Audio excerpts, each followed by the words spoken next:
하나님의 나라, 천국에 대한 이야기를 계속 수요 강의 때 얘기합니다. 제가 특별히 비유 설교는 여러분 이단들이 이 비유 설교를 통해서 오류를 범하고 있기 때문에 물론 신천지랑 비교할 필요는 없지만 성경에 관련된 하나님의 나라에 대한 관점에서 이 비유를 통해서 이야기를 하려고 합니다. 우리가 천국이라는 단어는 우리가 오해하고 있는 것 중에 하나가 죽음 이후의 세계, 때에 따라서는 미래적인 개념으로만 제한시키고 있는 오류를 범하는 경우가 종종 있습니다. 천국, 하나님의 나라라고 얘기를 하는데 사실은 이스라엘 사람들 오늘 성경 속에서도 기록하고 있죠. 여기서 천국이라는 것은 하늘나라거든요. 그런데 이 하늘나라라는 표현, 이 천국이라는 단어는 우리가 공간적 개념이거나 또는 이것이 마치 미래에 가야 될 그런 개념으로 이해하다 보니까 이게 여러분 멀리 느껴지지만 여기서 얘기하는 하늘나라, 천국이라는 의미는 이스라엘 사람들에겐 전통적으로 하지 못하는 단어가 하나 있어요. 이 부를 수 없고 말할 수 없는 단어가 있어요. 그 뭔지 아세요? 하나님이라는 단어예요. 그래서 원래는 하나님의 나라예요. 하나님의 나라라는 소리를 하나님이라는 소리를 할 수 없기 때문에 하늘나라라고 표현한 거고, 그것을 한문으로 표현하니까 뭐예요? 천국이라고 이야기를 하고 있는 것입니다. 사실은 오늘 성경에 기록되어 있는 천국은 보통 해석하기를 하늘나라로 표현하고 있는 이유가 바로 그런 이유 때문인 것이죠. 그러므로 여기는 하늘나라, 천국은 그냥 우리가 이야기하는 공간적 개념으로 이해하지 마시고요, 또 이것이 위에 있는 그런 개념으로 이해하지 마시고 하나님이 통치하시는 나라, 그것은 현재와 미래, 이 모든 것들이 다 포함되어져 있으며 지금 이 순간 우리가 살고 있는 이 순간에도 동일하게 이루어지고 있다는 것을 꼭 잊지 마시길 부탁드립니다. 먼 훗날 하나님의 나라에 갈 것을 또한 이 시대에서도, 이 상황 속에, 오늘날의 현실 속에서도 우리가 경험할 수 있고 체험할 수 있고 맛볼 수 있다. 이해하시겠어요? 그렇기 때문에 천국에서 보면 우리가 보통 장례식 예배 드릴 때마다 뭐라고 얘기하고 있습니까? 천국은 더 이상 곡하는 것도 없다, 고통도 없다, 슬픔도 없다, 눈물도 없다 얘기하래요. 근데 놀랍게도요, 예수 그리스도를 믿고 하나님 나라의 통치를 받으니 놀라운 사실이 발생되어지는 거예요. 똑같은 환경이에요. 고통 속에 신음해야 될 상황인데도 고통스럽지 않은 거예요. 고통스러워서 눈물을 흘려야 되는데 눈물이 나지 않는 거예요. 기쁜 거예요. 감사한 거예요. 마치 천국에서 놀라운 그 기쁨과 죽음의 장례식 때 들렸던 그 하나님의 말씀이 내 오늘날의 삶의 현장에서도 동일하게 경험할 수 있게 되어지는 것, 바로 이게 하나님의 나라라는 거 잊지 마시길 부탁드립니다.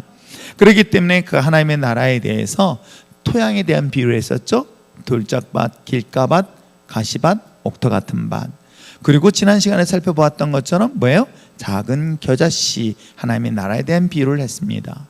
그렇다면 오늘은 어떤 비유를 하고 있습니까? 씨 뿌리는 비유를 하고 있는데 그 씨 뿌리는 씨에는 뭐예요? 알곡과 가라지에 대한 비유를 오늘 성경을 통해서 말씀하고 있습니다. 그렇다면 왜 예수님께서 계속 지난 시간에 말씀드린 것처럼 무엇 때문에 이와 같이 비유로 말씀을 하시고 있을까요? 그러니까 이 비유의 설교는 저는 오늘날 신앙생활하는 것도 똑같아요. 하나님 말씀을 오픈마인드를 가지고 그대로 받아들이면 참 좋은데 대부분의 사람들이 이게 탁 닫아버려요. 그러니까 제가 여러분들에게 어제 성경 공부할 때도 순장들한테도 그런 얘기를 했었잖아요. 사실은 우리는 지금 신앙생활을 하고 있어요. 금이자매, 그죠? 우리 금이자매 딸내미도 마찬가지잖아. 누가 먼저 교회 나왔니? 엄마 따라 나왔나? 네, 나왔단 말이에요. 예수님이 누구시니? 예수님이 누구야? 에? 누구? 그러니까 예수님이 누구냐니까 또 예수님이래. 예수님이 누구라고 생각하지? 이거 강도사가 잘 가르쳤나 물어보겠다. 예수님이 누구세요?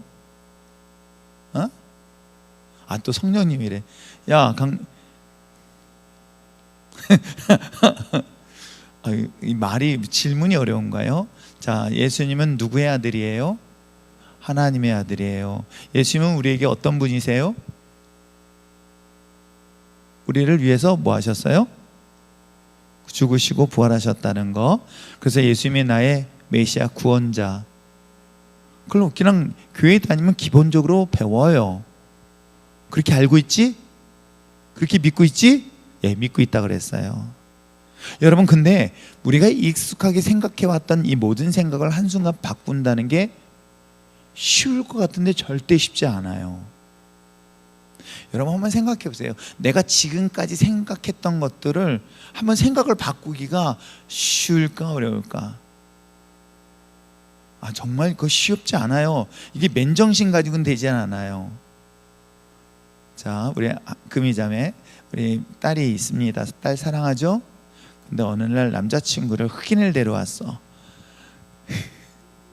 어떨 것 같아? 응? 싫을 것 같죠? 감당이 안 되잖아. 일단은 생각해 보세요. 이게 익숙하지 않은 새로운 사람을 받아들인다는 거는 여러분 쉽지 않아요. 그렇죠? 자, 그러면 조수기 권사님 아들이 있죠? 지안이 없나요? 안 되겠다. 문정숙 권사님 아들이 둘이나 있어. 근데 큰아들이 어느 날 남자친구를 데려오면서 엄마 나 결혼할 거야. 왜 강력하게 거부를 해? 근데 여러분 이게 정말 감당 안 되는 거잖아요. 아닌가요? 진짜 미국에 계신 분들은 그렇게 기도하는데, 정말 옛날에는 외국인 데려오지 말라고 기도했는데 요즘은 상관없대. 다만 한 가지, 동성만 안 데려오면 되겠다고 할 정도로 상당히 심각한 문화를 가지고 있어요 지금. 여러분, 새로운 변화에 대해서 여러분 이거 바꾼다는 게 절대 쉽지 않잖아요. 예수님에 대하여 2000년 전 유대인들이 하나님을 온전히 섬겼던 그들에게 있어서 어느 날 동훈이가 하나님의 아들이래 라고 한다면 그걸 어떻게 믿을 수 있어? 응? 그게 믿어진다는 게 거짓말이에요. 그거는 믿을 수가 없는 거죠.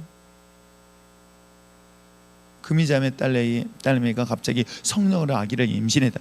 이건 우리 동네에서 이 동네에서 어떤 일이래? 여러분 이게 굉장히 성경세니까 그런가 보다 하지만 내 삶의 현장에서 실질적으로 그런 일이 딱 드러나면요, 이거는 받아들이는 것 자체는 이상한 사람이 아닌 이상은 받아들일 수 없어요.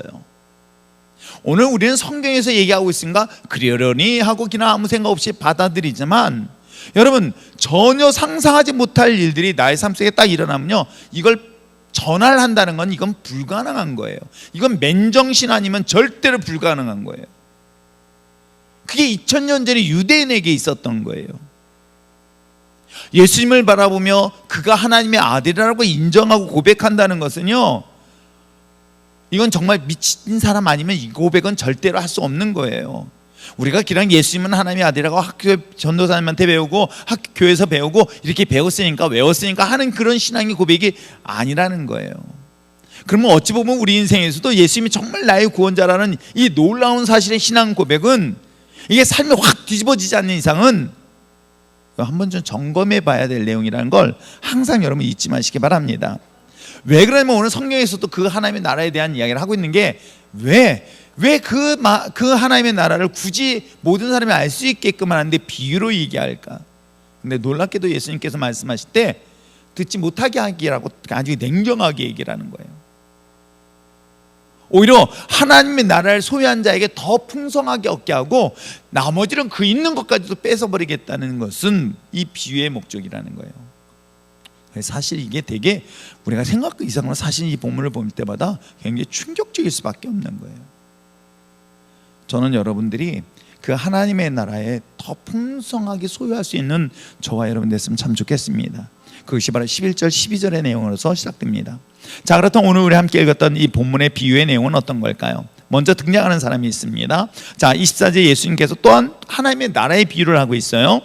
자, 하나님의 나라는 좋은 씨가 등장합니다. 그 좋은 씨는 무엇을 말하고 있을까요? 좋은 씨는 바로 저와 여러분 여야 될 줄 믿습니다. 하나님 나라의 자녀를 말하는 거예요. 아시겠어요? 그리고 밭이라고 얘기하고 있어요. 그 밭은 어때요? 근데 누구의 밭이에요? 누구 밭? 제 밭. 그러니까 자기의 밭. 이 자기 밭은 누구예요? 이 밭의 주인이 누구예요? 예수님께서 하나님의 나라에 대한 비유를 지금 얘기하고 있습니다. 하나님의 나라의 비유를 얘기하고 있는데 좋은 씨는 바로 하나님의 나라의 사람들, 백성들을 말하고 있습니다. 그 하나님의 나라의 백성을 어디다 심었습니까? 하나님이 속한 나라, 세상 또는 교회에다가 심었습니다. 그 내용을 지금 얘기를 하고 있는 거예요. 자, 그 다음에 또 등장하고 있는 것들이 있어요. 뭐라고 얘기하고 있습니까? 좋은 씨앗, 하나님의 백성들을 또한 심었습니다. 혹시 우리가 여기서 말씀, 그러니까 씨앗 하면은 대부분의 말씀이라 생각하지만 아닙니다.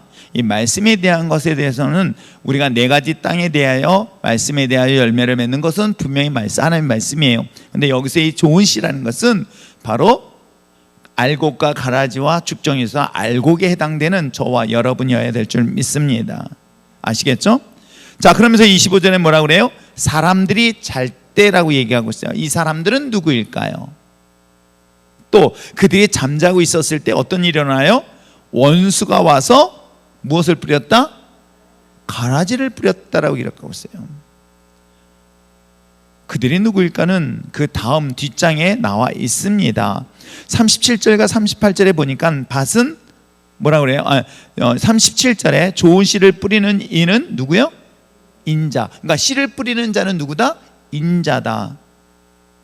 금자가 아니라 인자다. 그럼 누구라고 얘기하지 않아도 알겠죠? 누구예요? 예수 그리스도를 말하고 있는 거예요. 예수 그리스도가 하나님의 백성들을 하나님의 몸된 교회에 심었습니다. 그 다음에 38절에는 밭은 세상이요. 오늘 여기 이 마태복음에서 얘기하고 있는 세상은 지금 어디를 말하고 있는지 아시겠어요? 바로 유대 팔레스타인 땅의 개념으로 이해하고 있는 거예요. 그렇기 때문에 그들의 신앙 공동체라고 이해해도 크게 무리 없는 해석일 것입니다. 그래서 세상 그랬더니 저 이방인의 세계라고 생각하지 마세요. 왜냐하면 이 말을 읽는 독자가 누구예요? 유대인들인 거예요. 유대인들에게 얘기하기를 그래 너희들 세상에, 여러분 그렇잖아요. 우리가 세상 하면은 이 동네 하면 어디예요? 율전동처럼 너희들이 있는 이 세상 하면 뭐예요? 바로 그들이 살고 있는 유대 팔레스타인 땅으로 이해하시면 돼요. 근데 그들은 뭐예요? 신앙의 공동체를 갖고 있는 거예요. 거기는 불교 신자가 있거나 유교 신자가 있는 게 아닙니다. 유대의 전통적 신앙을 가진 사람들이 모인 공동체예요. 그곳에 세상이라고 설명을 하고 있습니다. 또 그 다음에 뭐라고 얘기하고 있습니까? 좋은 씨는 하나님의 나라 아들, 딸은 뺍니다. 고개를 끄덕이면 곤란해. 진짜 하나님의 자녀들을 말하고 있죠. 그 다음에 가라지는 뭐라 그래요? 악한 자의 자녀들이에요. 악한 자의 자녀들. 그러니까 악한 자라는 것은 사단 마귀에 속한 자녀들을 말하고 있어요. 자, 그 다음에 39절 가라지를 뿌린 원수는 마귀, 그죠? 그리고 추수 때는 세상 끝, 추수꾼은 천사. 이제 여기서 등장하는 사람들의 인물들을 대충 알겠죠? 추수 때가 종말의 때고 이것을 거두는 사람이 있으니 누구다? 천사들이다. 이해하시겠죠? 자, 이것이 바로 오늘 본문의 내용인 것이에요. 그러니까 예수님께서 당신의 속한 나라에 좋은 저와 여러분의 씨앗을 심었습니다. 마치 율전교회에 굉장히 귀한 소중한 일꾼들, 알곡들을 심었습니다. 자, 그런데 사단이 몰래 가가지고 누가 이걸 지키고 있는 사람들이 졸고 있을 때 몰래 가서 어떻게 해요? 씨앗을 뿌립니다. 어떤 씨앗을? 가라지를. 사단 마귀가 사단의 자녀를 심어버리는 거예요. 그리고 그것이 자라도록 내버려두는. 그랬더니 하인들이 깜짝 놀랐습니다. 아니, 자기들은 분명 알곡만 심었는데 왜 어찌하여 이곳에 이런 것들이 일어납니까? 그랬을 때 그 밤에 잠잘 때 이와 같이 사단 마귀가 자신의 속한 자녀들을 심어놨다. 그랬더니 뭐라 그래요? 그들을 뽑을까? 뽑지 말라. 여러분, 저는 이거 진짜로 실감하는 게 하나 있어요. 옥상에다가 우리 집사람이 파를 심었어요. 근데 이 누리는 아니구나, 곰탱이가 다리를 벌려서 거기다가 거름을 매일 줘요. 매일 주다 보니까 거기에 뭐가 자라냐면 파와 파 사이에 풀이 무지하게 자라는. 저는 처음에 깻잎인 줄 알았어요. 근데 크다 보니까 깻잎이 아닌 거예요. 그래서 어떻게 했겠어요? 손으로 뺐을까요? 장갑 끼고. 네, 장갑 샀어요. 장갑 사가지고 찝찝하니까 계속 그걸 뽑았는데 놀라운 건요, 어떻게 됐을까요? 진짜로 뽑으니까 파가 뽑히더라고요. 야, 근데 너무 놀라운 거는, 야, 나도 양심 있을 것 같아. 파가 일렬로 심었으면 파와 파 사이의 공간이 넓으니까. 그렇잖아요. 이 풀도 나 같으면 가운데 심겨졌을 건데 이 파 바로 옆에 붙어 있어. 야, 그리고 이 파가 두세 개 있는데 그 사이에 껴 있어요. 야, 그거 참 대단하다. 그래서 그냥 쪽집게 같은 걸로 솔솔 뽑아도요, 어떻게 되는지 아세요? 나중에 해놨더니 그게 다 뒤집어져 있어요. 이렇게. 그래가지고 세웠는데 그 다음날도 뒤집어져 있어요. 어떻게 세워야 될지 전 잘 모르겠어요. 그 나무떼기 세워야 되는지 잘 모르겠지만 제가 그거 보면서 저는 이 성경 말씀에, 야, 그래서 풀 뽑아야 되겠다, 풀 뽑아야 되나 말아야 되나 아주 고민하고 있는데, 성경의 원리를 지금 이 비유를 통해서 지금 이야기를 하고 있습니다. 자, 그렇다면 오늘 이 본문을 통해서 이야기하고 있는 내용이 뭘까? 여기서 이 본문에 기록된 것처럼 하나님, 인자가 좋은 씨앗을 뿌린다는 것은 예수님의 사역 속에서 세상에 하나님의 말씀으로 하나님의 자녀를 세상 가운데 세우고 만드는 것. 교회도 마찬가지인 것 같아요. 교회도 하나님의 백성들로 하나님의 말씀으로 훈련시켜서 하나님의 사람으로 건강하게 성장시키는 것. 이게 교회가 해야 될 일들이고 그리스도인들이 해야 될 당연한 일이겠죠. 그런데 다만 그런 것 속에서 방해하는 사단의 세력들, 그런 마귀들의 저항은 강력하다. 왜냐하면 그 한 공간에 알곡만 자라는 것이 아니라 뭐예요? 가라지도 같이 자라고 있다는 것에 대하여 우리가 항상 긴장하지 않으면 안 된다라는 것들에 대한 이야기들을 오늘 성경을 통해서 이야기를 하고 있습니다. 교회 공동체, 신앙 공동체가 그래야 한 것은 아닐까. 그래서 정말 여러분들의 영적 분별이 이 시대 어느 때보다도 필요하지 않을까 생각해 봐요. 저는 그래서 이 말씀을 교회라는 공동체라는 것을 크게 본다면 여러분 개인을 한번 생각해 보세요. 자, 이 안에 나는 누구의 밭이에요? 하나님의 밭이에요. 왜? 주님이 내 안에 모셔드리는 순간 나는 하나님의 다스리는 나라야. 그래서 가장 작은 교회 교회는 나야. 왜? 주님이 내 안에 계시기 때문에. 근데 이곳에 하나님의 말씀으로 심어지는 것만 아니라 때에 따라서 뭐예요? 마귀가 부정적인 것들을 딱 내 마음속에 심어줘서 이 두 가지가 항상 나를 갈등하게 하고 다투게 만들고, 심지어는 내 좋은 신앙에 성장하는 것들을 가로막는 역할들을 하고 있더라는 거겠죠. 그건 교회도 마찬가지라는 거예요. 교회도 그런 역할을 하고 있습니다. 그런데 제가 여러분들에게 말씀드렸더니, 제가 또 그랬더니 저 사람이 가라지인가 맨날 눈째를 보면서 그러지는 마세요. 제가 지금까지 목회해보면서 가라지에 해당되는 사람들은 20여 년 동안에 한두 명 정도, 두세 명 정확하게 구별할 수 있는 두세 명 정도였었지 그리 많지는 않아요. 근데 그 두세 명의 영향은 그게 10년 이상을 가는 걸 저는 봐요. 야, 그 뿌린 영향력이 얼마나 대단한지, 그 부정적인 영향이 계속해서 마치 뭐 전염시키는가 아니면 때에 따라서 이 유전 형태로 이어간다는 것들을 제가 쭉 지금까지 목회해 보면서 경험을 해요. 그렇기 때문에 제가 여러분들에게 무엇으로 하나님의 말씀을 계속 양육시키면서 더 건강한 그리스도인을 세워야 되겠다 하는 것들이 오늘 성경 속에 이야기하고 있는 내용이라는 걸 잊지 마시길 바랍니다. 왜냐하면 오늘 본문에 기록된 것처럼 왜 하나님이신데 왜 몰랐겠어요? 하나님이시라면 당연히 밤에 잠자하더라도 사단이, 즉 원수가 가라지를 뿌리지 못하도록 미리 차단시킬 수도 있잖아요. 그런데도 불구하고 왜 이것을 그냥 내버려 두셨을까? 이 또한 왜 허락하셨을까? 여러분이 분명히 기억하셔야 될 것은 하나님께서 내게 좋은 것만 주신다? 아니에요. 하나님께서 내게 어려움도 주신다. 이걸 허락하시기 때문에 그래요. 여러분, 우리의 몸이 건강하기 위해서는 반드시 어려운 거. 여러분 요즘 백신 맞으신 분들 손 들어보세요.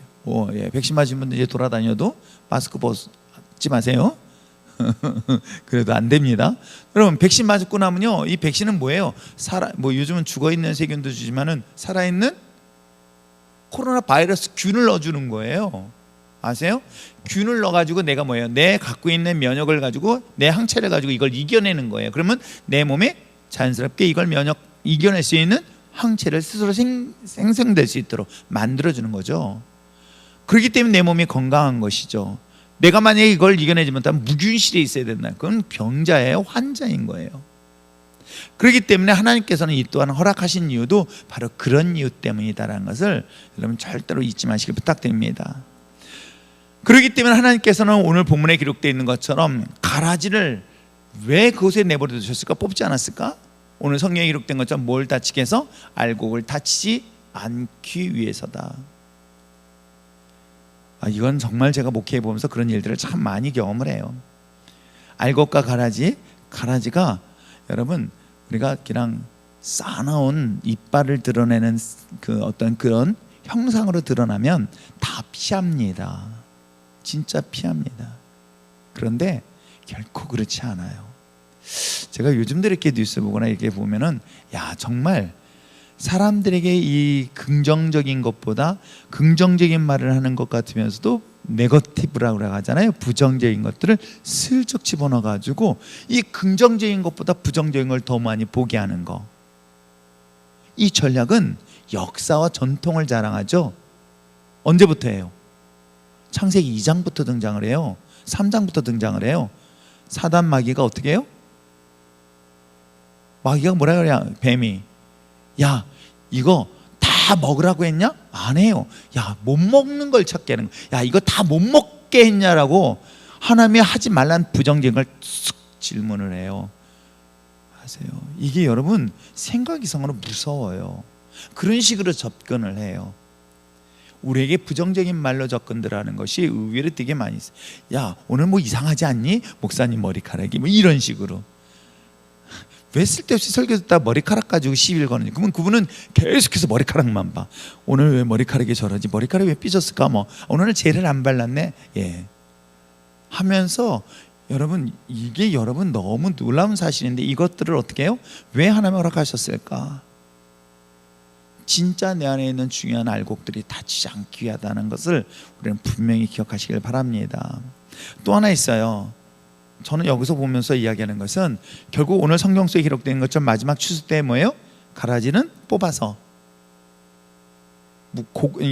단을 묶어가지고 불에 태운단 말이에요. 결국은 이 뽑는 역할은 누구의 역할이냐면 이건 우리가 해야 될 역할이 아닌 거예요. 즉 이야기한다면 심판은 하나님의 몫이지 우리 몫은 아니에요. 그러니까 우리가 여기서 심판이라는 단어지만 우리가 판단이라는 단어와 똑같은 거예요. 마치 판사가 이 사람의 죄가 있습니다. 그래서 몇 년 딱 때립니다. 구형을 아세요? 이게 딱 때리는 것, 이 판단하는 거거든요. 이 판사는 이 판단하는 것은 오직 하나님만이 하시는 일이에요. 이 판단은 어느 때 한다? 심판 때 하는 거예요. 그럴 때는 우리는 함부로 해서 할 영역이 아니야. 다만 우리가 해야 될 건 뭐예요? 항상 여러분 단어 선택 중요합니다. 분별을 하라는 거예요. 아시겠어요? 우리는 저 사람이 알곡이다, 저 사람은 가라지다, 이딴 소리는 하지 마세요. 근데 사실은 제가 이렇게 보니까 이거에 익숙한 사람들은 자기가 그렇게 하면서 남들 하는 거에 대해서 시험 들어요. 자기는 쉽게 판단을 해요. 아세요? 너무 판단을 쉽게 합니다. 쉽게 판단에 익숙한 사람들이 놀랍게도 그런 불의의 오류를 범할 수 있다는 거. 그래서 여러분 판단하려 하지 마십시오. 여러분 판단은 어떻게 하는지 아십니까? 내 입에서 선포가 되는 거예요. 그렇잖아요. 판사가 얘기를 합니다. 구형 누구 3년 땅 말을 해야 되는데 누구 뭐 어쩌라고. 그래서 말을 해버린단 말이에요. 근데 분별은 어떻게 해요? 말을 하지 않아요. 이 차이인 거예요. 그래서 여러분들이 요거는 반드시 주의해야 될 사항이다. 아시겠어요? 그러니까 가라지와 알곡에 대한 부분을 여러분들이 잘 분별만 하시면 돼요. 내 안에 가라지의 씨앗이 들어오고 있구나라는 것들만 분별만 하시면 되는 거예요. 아시겠어요? 분별하고 하나 앞에 구하고 이걸 대적하고 싸워야 되는 그 다음 단계겠죠. 또 하나가 있습니다. 가라지와 알곡에 대해서 이와 같이 반드시 때가 되면 드러난다. 여러분 생각해 보세요. 농사를 보셔서 아시는 분들 많이 알겠지만은 씨앗을 뿌렸습니다. 씨앗을 뿌린 땅의 상태에서는 몰라요. 그게 뭐가 나올지 몰라요. 근데 시간이 지나면 놀랍게도 그 알곡만 나오지 않습니다. 뭐가 나와요? 가라지도 나와요. 왜냐하면 성경에서 오늘 이야기를 하고 있어요. 분명히 씨를 뿌린 사람이 씨를 뿌렸습니다. 씨를 뿌렸는데 자기들은 풀이지 않았는데 뭐가 나왔어요? 가라지가 나왔습니다라고 바로 분별이 가능하다는 것이죠. 때가 되면 가라지와 알곡은 반드시 드러나게 되어 있다. 아시겠어요? 이런 것들은 좀 기다리면 돼요. 기다리면 자신이 분별한 것이 옳다 그르다 정도는 금방 알 수 있습니다. 또 하나 볼 수 있는 건 뭐예요? 사실은 왜 하나님께서 왜 이와 같이 그냥 내버려 두라고 했었을까? 그건 바로 지금이 은혜의 때이기 때문에 그래요. 은혜라는 것은 예수님의 십자가의 보혈로 우리를 덮어주시기 때문에 우리를 은혜라고 얘기하는 거예요. 여러분, 제가 다시 한번 간곡하게 부탁하고 성경 공부 다시 시작해야 될지 모르겠지만 다시 한번 물어봅니다. 나는 죄인이다. 문정숙 손 들어봐. 왜? 손 들었잖아. 아니, 솔직하게 얘기해봐요. 나는 아직 죄인인 것 같다. 다 하나님이 아세요. 다 보면 알아요. 죄가 있다 없다. 금이 알까요 모를까요? 내가 눈을 크게 뜨고 볼까요? 죄가 있어요? 없다고? 너 거짓말하네. 야, 딸 고개 좀 들어봐라. 엄마 죄가 있어 없어? 솔직하게 얘기해. 엄마 거짓말한 거 있지? 여러분 다시 한번 물어볼게요. 여러분 죄가 있을까요 없을까요? 죄는 있어요. 죄가 없다 할 수가 없어요. 근데 그 죄는 누구 앞에 죄냐면 하나님 앞에 죄가 있는 거예요. 그러면 여러분 죄인인가요 아닌가요? 여러분 이건 누가 뭐라고 얘기해도 목사인 제가 여러분 죄인입니다, 죄가 있다 막 그래도요 강력하게 거부하세요. 이 제일 멍청한 사람들이 있잖아요. 제가 목사님이 얘기했으니까 목사님이 눈 크게 뜨고 관심 벗으니까 무서워가지고 죄가 있는 것 같아요. 그거 정말 저는 집요하게 성경 공부 옛날에 시킬 때요 진짜 그래. 정말 죄가 없어? 진짜 잘 생각해봐. 죄가 있어 없어? 아니야, 진짜 잘 생각해봐. 오늘 누구 미워한 적 있잖아. 거짓말 했잖아. 아니 좀 전에 나쁜 생각 했잖아. 왜 솔직하지 못해? 왜 하나님 앞에 그 말자도 거짓말해?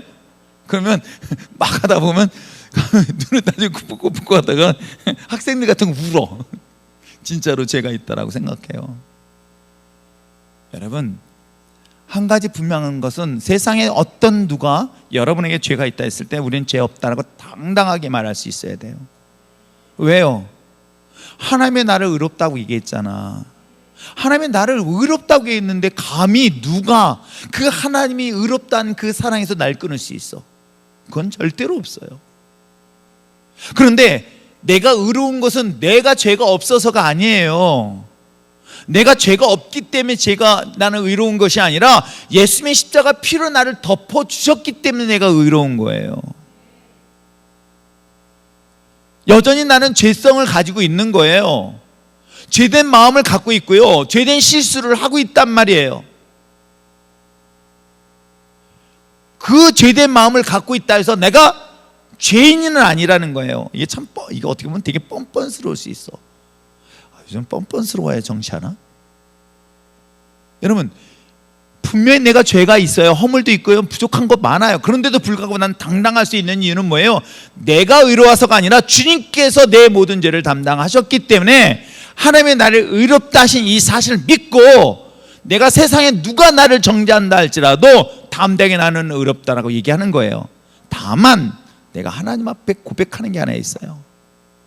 난 내 힘으로 내 죄를 극복할 수 없어. 여전히 난 내 속에 죄가 끊임없이 나를 삼키려 든단 말이에요. 이생의 자랑, 안목의 정욕들이 끊임없이 나를 공격하고 끊임없이 하나님의 사랑에서 끊으려고 나를 도전한단 말이에요. 여전히 나에게 내 발목과 내 생명의 목을 주면서 그 죄라는 것으로 나를 옥조인단 말이에요.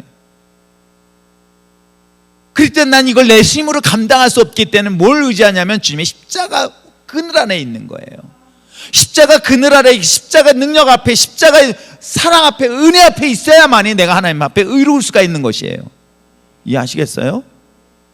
주님의 십자가의 은혜 없이는 나는 결단코 나는 내 죄를 감당할 수 없어. 그럼 여러분 이렇게 생각하세요. 우산을 썼습니다. 비가 막 내려옵니다. 우산 안에 있어야 비를 안 맞아요? 아시겠어요? 마찬가지라는 거예요.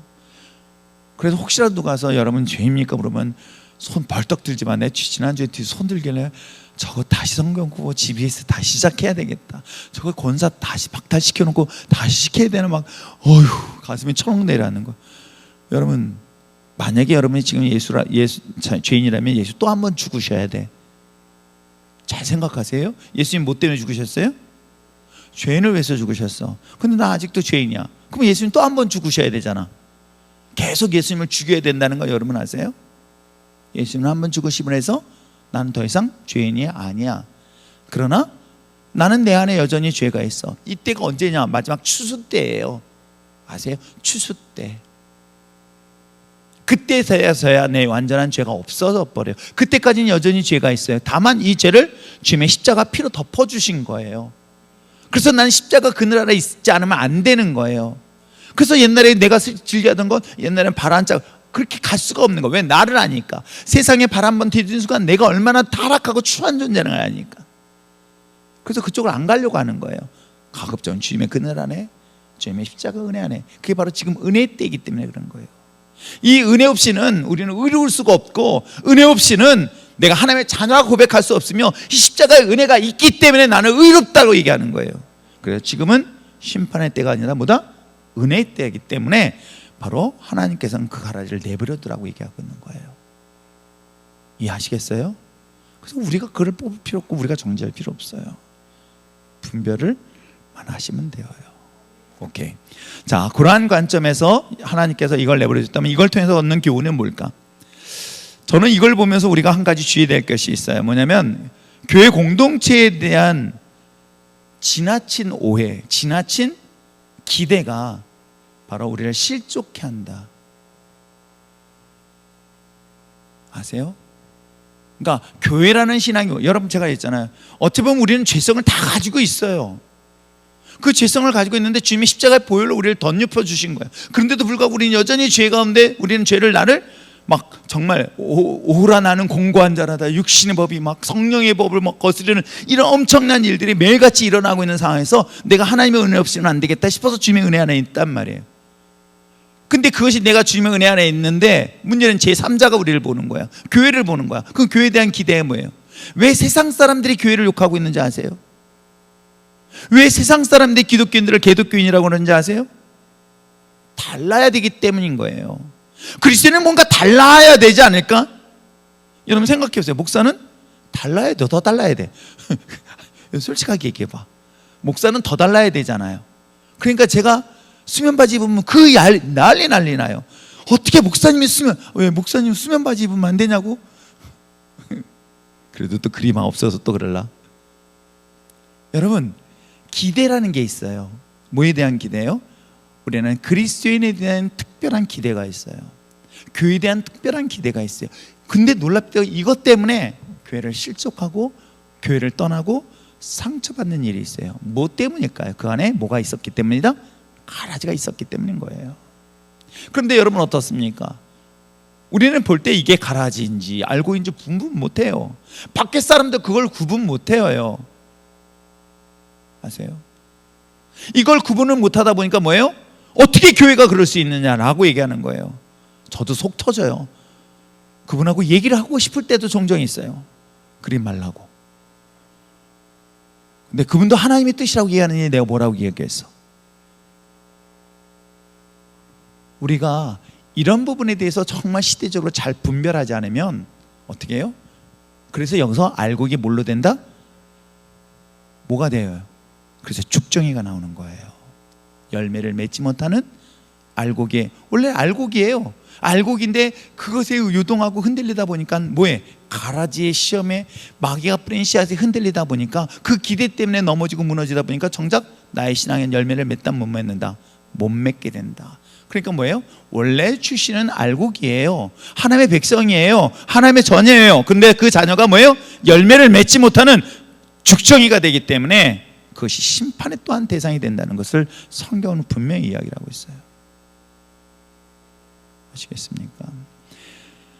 이 본문을 통해서 우리에게 주는 교훈이, 우리가 그런 기대, 보다는 오히려 그를 용서하고 그에게 우리의 신앙에서 그런 부분들에 대한 어떤 환상적인 기대보다는 그런 것들에 대하여 우리가 분별해놔. 그래서 저도 어렸을 때 그런 것 때문에 많이 낙심하고 시험 들고 교회에 대한 그런 것들. 저 아는 분도 우리 옛날 우리 이승재 원사님 신랑도 그 교회는 이 장로들이 목사를 수시로 바꾼다는 거예요. 맨날 싸워가지고 내보내. 그래가지고 그에 대한 불신과 분노가 있어요. 실질적으로 그런 경우 참 많이 있잖아요. 주변 교회에서도 이렇게 나눠져가지고 서로 쌈박질하고 여기서 막 바리케이트 치고 막 쌍소리해가면서 싸우고 있는 현상들이 있는 것들을 교회를 볼 때 여러분 어때요? 그래서 그로 인해서 정말로 교회 마음의 문을 닫고 교회를 멀리 떠나고 이런 일들을 사실은 정말 많이 보게 되어져.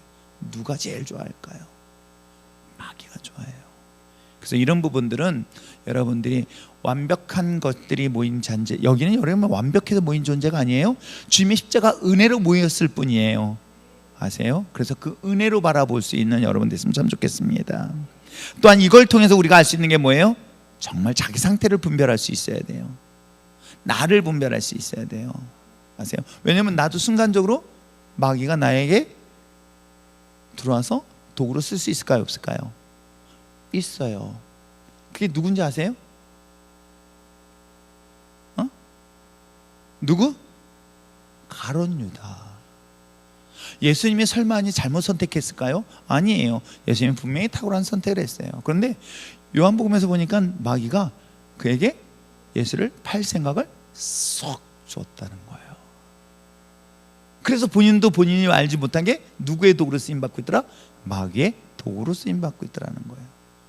그렇기 때문에 너무너무나 중요한 문제이기 때문에 언제나 자기를 점검할 필요가 있습니다. 아시겠어요?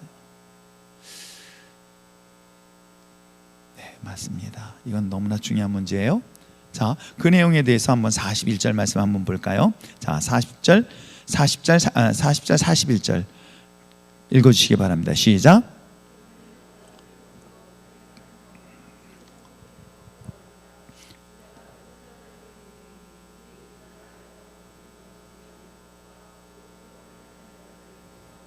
그렇습니다. 그들이 분별하는 건 넘어지게 하는 것, 불법을 행하는 것. 여기서 넘어지게 하는 것이 뭔지 아세요? 넘어지게 한다.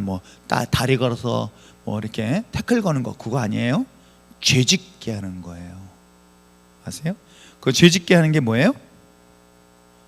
여러분 죄짓게 하는 거 되게 간단해요. 영미야, 오늘 은진이가 너한테 못생겼다 그랬다. 그때 그 말을 듣고 화를 탁 내네. 화를 내는 순간 죄를 짓게 하는 거예요. 이거예요. 아세요? 그 사람을 위하는 것 같은데 그 사람의 마음을 분노하게 해요. 그 분노하는 순간 뭐예요? 누군가를 미워하는 순간 그게 죄 짓게 하는 거예요. 저는 정말로 개척 초기 때 그런 분을 봤어요. 이분은 은사야. 근데 왜 천사를 가장한지 이해가 돼. 언변도 좋아요. 성경에 대한 해박한 지식은 그때 전 전도사로 개척했단 말이에요. 솔직히 부교육자 생활을 해봤지 않았기 때문에 잘 몰라요. 여러분 그분이 저한테는 얼마나 든든한 어머니 같은 존재인데 등치도 좋으셔가지고 또 음식을 얼마나 잘 하시는지 얼마나 잘 섬겨주시는데 저한테는 정말 생각해요. 전도사 돈도 없어요. 사람이 당연히 못 받죠. 한 달에 100만 원 헌금 들어올까 말까 하는데 기름값만 100만 원 나가. 제가 왜 기름 전기 쓰는 거 가지고 그렇게 소리 지르는지 아시겠죠?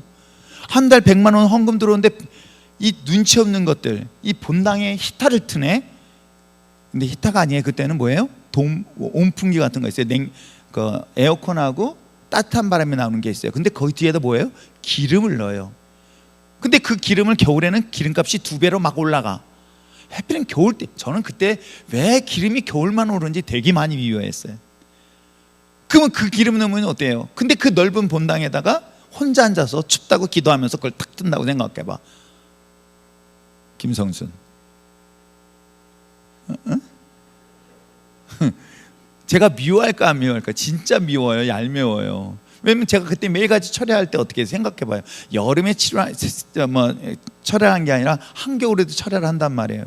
그럼 한겨울에 여기 앞에서 히터 아니에요. 아무것도 안 하고 그러면 진짜 입을 푹 뒤집어 쓰고 덜덜덜덜. 거기는 나중에 한번 보여드릴게요. 거기 혼유리창이야. 그러니까 너무너무 추운 거예요. 그러니까 잘 수도 없어. 추워서 떨려가지고. 아세요? 그런 가운데서 그분이 오셨는데, 아니 뭐 사례도 없고 먹을 것도 없는데 이분이 때마다 이렇게 목사님, 전도사님 오세요. 그러면 난 좋다고 속으로서 주잖아요. 맛있는 반찬에 밥을 주면 눈물 겨우면서 먹고, 지금 밥 해주는 사람이 없어가지고 이것들이 권사들이 한혜경 권사라도 밥을 해주세요. 목사님 밥 드릴게요. 빨리 오세요. 그랬으면 좋겠나. 어느 누구도 밥을 먹으라고 부르는 사람이 없네. 그래서 모 집사님만 열심히 저를 위해서 추어탕 갖다 주는 거 알아요? 그랬더니 이것들이 목사님이 주시는 분이 많을 거야. 다 그렇게 가지고 안 갖다 줘. 아무튼 이분이 그렇게 열심히 섬기고 했으니 한번 생각해 보세요. 전도사인 제 입장에서는 얼마나 의지가 되었을까. 더군다나 그때는 청년밖에 없었어. 어른들은 별로 없었어. 근데 어른이 별로 없는데 이분이 아주 독특한 은사가 있어. 승재 있잖아, 엊그저께 문정숙 권사가 너한테 이런 말을 했어.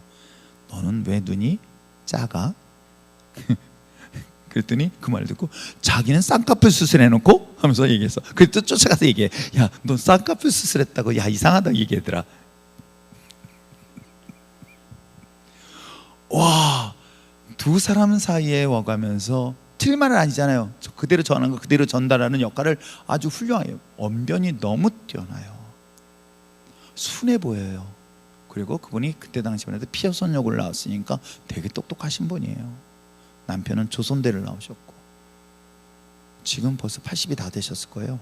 그러니까 연세가 많으신 분인데, 그러니까 사람들이 그를 엄마처럼 따르면서 또 잘 섬기니까 또 막 좋아했는데, 그런 말들에 교회가 흔들리기 시작해요. 야, 가라지가 저거구나. 그래서 뽑아야 되는데 뽑을 수는 없고 어떻게 해야 될까? 성경을 내가 모르면 차라리 핀셋으로 뽑아야 되는데 어떻게 해요? 뽑지 말고 차라리 내가 끌어안자. 죽는 줄 알았어요. 나는 그 뿔을 바꿔줄 줄 알았어. 염소가 아니에요. 정말로 흰 어려움을 만나. 여러분 그렇습니다. 결국은 이 말 한마디에 상대방은, 자기는 바른 말한 것 같지만 상대방을 죄짓게 만드는 거예요. 이게 넘어지다라는 뜻이 바로 그런 뜻인 거예요. 그러니까 이걸 여러분 잘 분별하세요. 내가 그 말을 듣고 화를 내거나 그 말 듣고 죄를 범하는 일이 있다면 내가 들어야 될 말인지 아닌지를 정말 잘 분별하셔야 돼요. 왜? 이 본문을 통해서 우리에게 주는 교훈이 바로 깨어있으라는 거예요. 왜요? 가라지가 언제 뿌리고 갔어요? 잘 때예요. 이 시대가 이제 점점 종말을 맞이할 때라고 이야기합니다. 정말 종말을 맞이하고 있는 이 때에 우리는 과연 무엇을 해야 될 것인가? 목회자는 또 무엇을 해야 되며 어떤 일을 해야 될 것인가?